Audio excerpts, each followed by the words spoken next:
Today I'm going to walk you through how I turn this piano sketch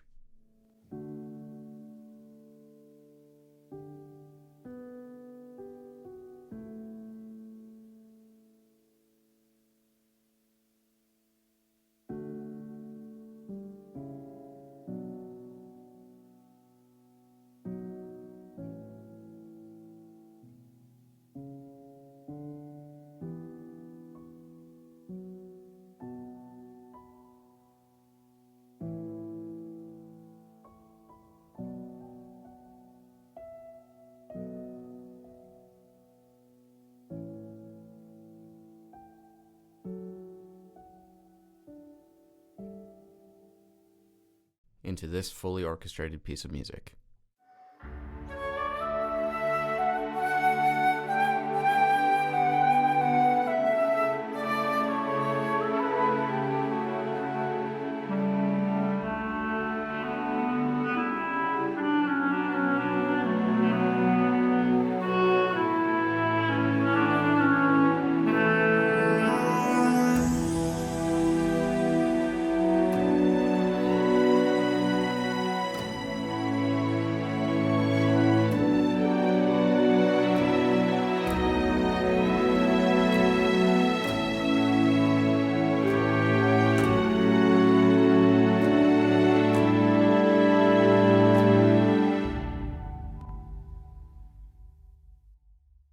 My name is Chris Lehman. I am a producer, composer, and musician based in the greater Boston area. Thank you for stopping by my channel. If you do enjoy this video, please be sure to give it a like and hit the subscribe button. And without further ado, let's hop over into Ableton and take a look at the project. Okay, so here we are in Ableton Live, and this is the project file. The whole song is released on my YouTube channel. It's called A Journey Back in Time. If you want to go check that out, I'll link it down in the description if you want to have a full playthrough of the song. But I played you just the opening bit here to start off the video. This is a song that's in the style, or a piece that's in the style of ABA.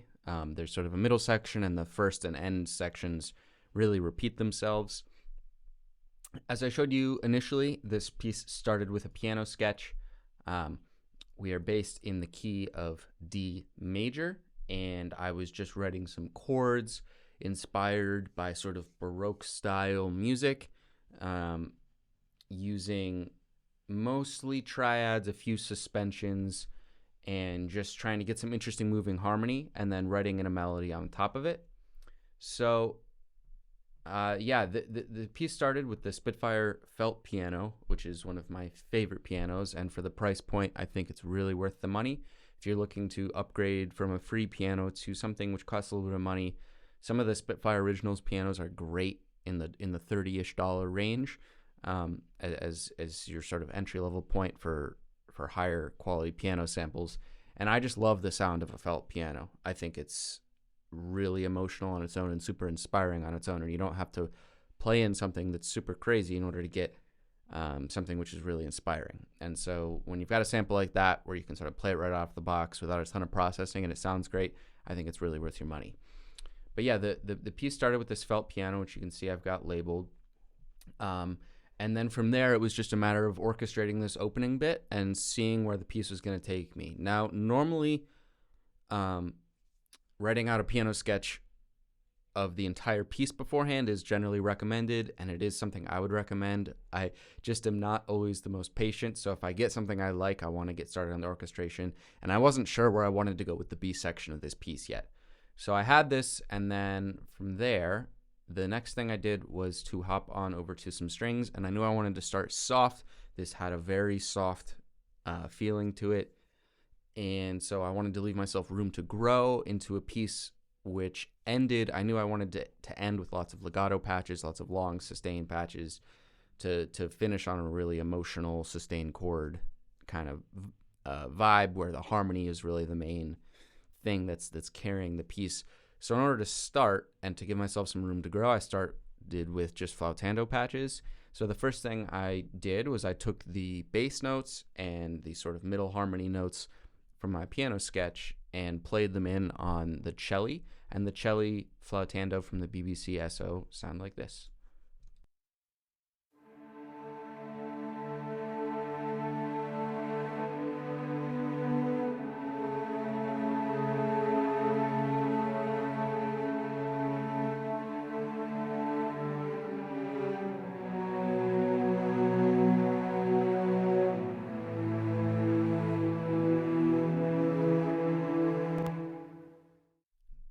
you get the idea there. One tip for some sustain patches, particularly with Spitfire samples, they tend to be recorded in such a way, and there's nothing inherently wrong with this, but when you listen to sustains from orchestral samples, particularly, or not samples, excuse me, real instruments, there's a flow to it, and there's a natural decay, and then sort of a soft attack as we transition into a new note or a new chord. The nature of Spitfire's samples is such that the default is that the cutoff is pretty strong, so there's not a ton of natural decay unless you add a lot of reverb, almost to the point where you have to add so much reverb in order to get the decay not to sound unnaturally cut off, that then you're drowning the sound in reverb. So what I like to do with almost all of my longs in Spitfire samples, you can see here I've got the release up at 90%. When the default's at 50, just to give it a little bit more of that fall off. I'm not concerned about a harsh, I don't want it to stop making sound the moment I lift up my key when I'm playing it in. I want it to sort of have that natural sustain. And if I need to drag the notes back a little bit in order to not overlap too much with the start of the next chord or the next notes, that's fine with me. But I find that this tends to be a way with Spitfire samples to make them sound a little bit more natural. And, you know, if I, just for example, if I turn this all the way down to 0, you'll hear the extreme of what this does, where it sounds really unnatural.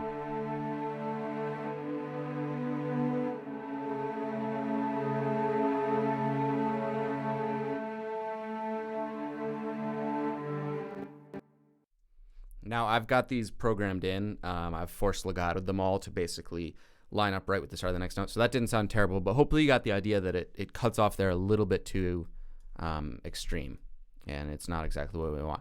So just a quick tip with samples in general, but definitely with Spitfire samples if they're what you're using, if you're using the BBCSO, just something to consider.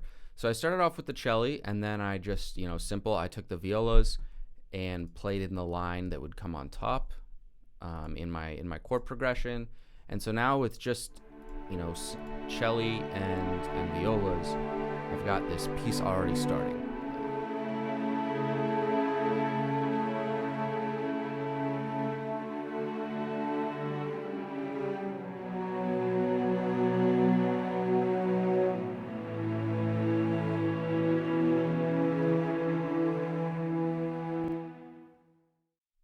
Beautiful sound right out the box. Gives the piece a lot of room to grow, because so far we're only using the violas and the cello, and we're using the flatandos, so we can switch those to longs or to normal legato patches at some point in the future, which I waited to do until the final section of the piece.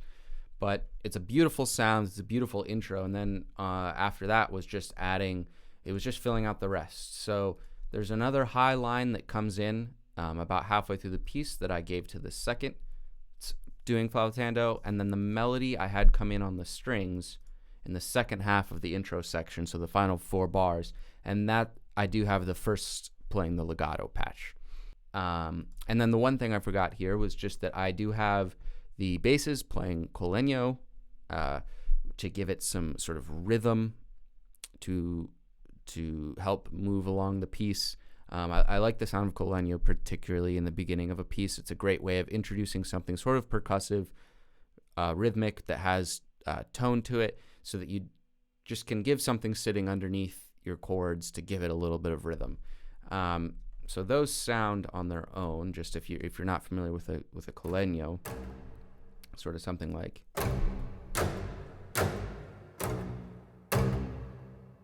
You'll notice my velocities are way down. I've got them playing really soft. And just carrying the bass line. And so then, you know, relatively simple, taking some harmony and a melody. And now with the string section, I've got a piece that's beginning to sound somewhat full already. So I'll play the second half here of just the string parts.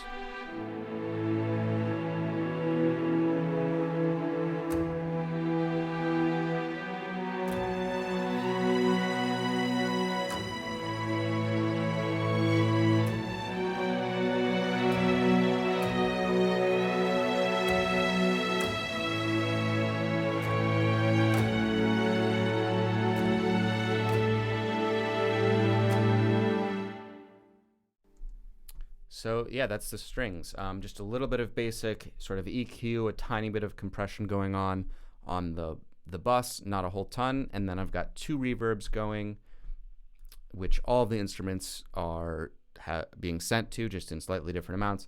I've got this large stage patch selected here.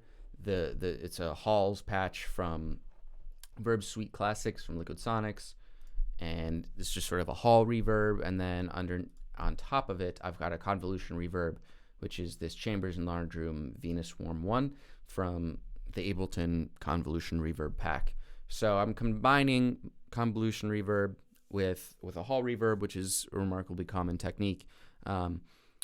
So just to give them a little bit of splosh, put them in a little bit of a place, give them a little bit more of that feeling like you're actually listening to an orchestra, as opposed to being right up next to the player, where you're sort of losing the glue of the whole orchestra as one. And so that's what reverb is really great with on orchestral samples. So there we've got that, and that's a pretty full sounding intro to me. It doesn't need a ton insofar as fullness. The next things to come, we're obviously needed to add the melody, the intro melody at some point, and then maybe just a slight amount of rhythm, and maybe just a little bit more texture. And so that's what I've got going on. The intro melody is taken over by a solo flute. Great, very gentle place to start. And you'll notice I took the melody, which was originally being carried across this flute section here in the register of the flute, and I took the beginning of the second half of the melody, and I took it down an octave onto a solo clarinet. So there's a little bit of a feeling of call and response, even though we're just working with one melody, and this helps to make the listener feel like the piece is maybe moving more than it is. So if I play this intro section now with the strings, and then you can hear the flute and then the clarinet take over, and it's a very calming and sort of warming presence when the clarinet comes in. There's sort of the contrast with the higher register of the flute, that when the clarinet comes in a more middle register, it feels really just sort of warm is the word I would use.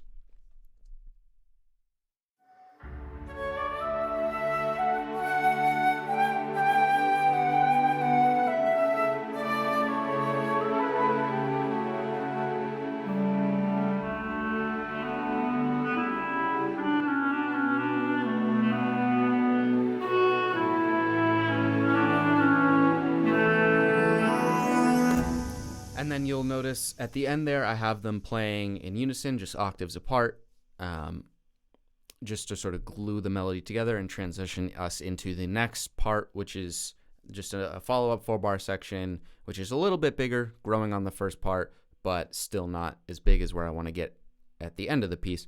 But this is a sort of fun and pretty common technique with a melody line, is to have a call and response and then have them come together to play.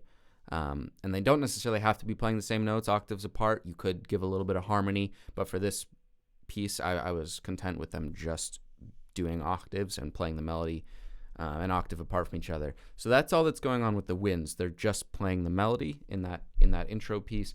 And then in the second part of the intro, since the first violins are taking over the high register of the melody, I didn't need the flute anymore, so I just have the melody playing in the register of the clarinets, about an octave below the first violins. So we switch from a flute and a clarinet being in the same family to a violin and a clarinet. Sort of, it gives it a little bit of a feeling of growth, and some of that is also that we're switching to the first violin section, so all the firsts are playing, and we just had a solo flute here in the beginning, so it's just one player. And so, you can grow. One obvious way to grow is just number of players, and that's something that's always going to work for you. The next thing I've got going on is just sort of not randomly, but throughout the piece is just harp glissando, and like I said, we're in D major, so this is just playing up the scale of D, just as a sort of transition effect. A fun sound, and then I've got a bass drum playing really softly, Just every 2 bars to help keep things moving along a little bit. And then the one other sound from the very beginning is we've got 2 samples, some very light impacts, again, just to help with the transition, give it a little bit more of emotional weight. So yeah, you'll hear these. One of them is very clearly an impact. The other is sort of a wind chime, give it a little bit of magical, mystical vibes.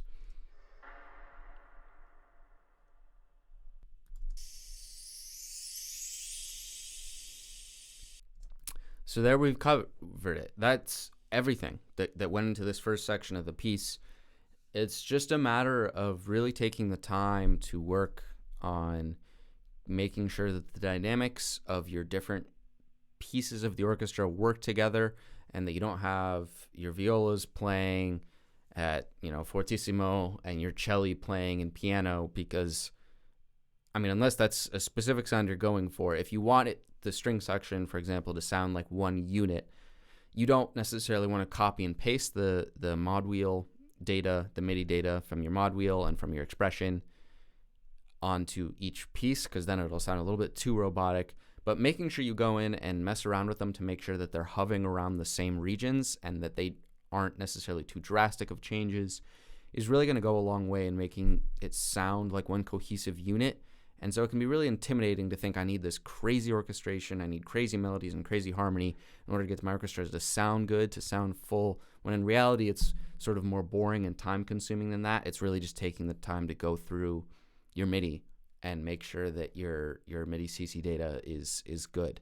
And so when you do that, and then just with the small amounts of reverb, tiny amount of compression, a little bit of basic EQ, and all of a sudden we've got something that sounds pretty good and full that just was based from that original piano sketch I played.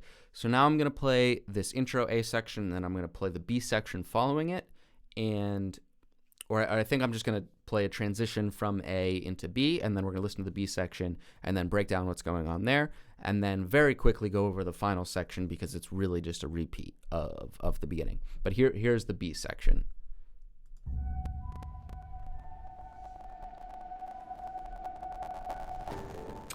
Hey everyone, so as you can hear there, the audio on my screen recording decided to stop working.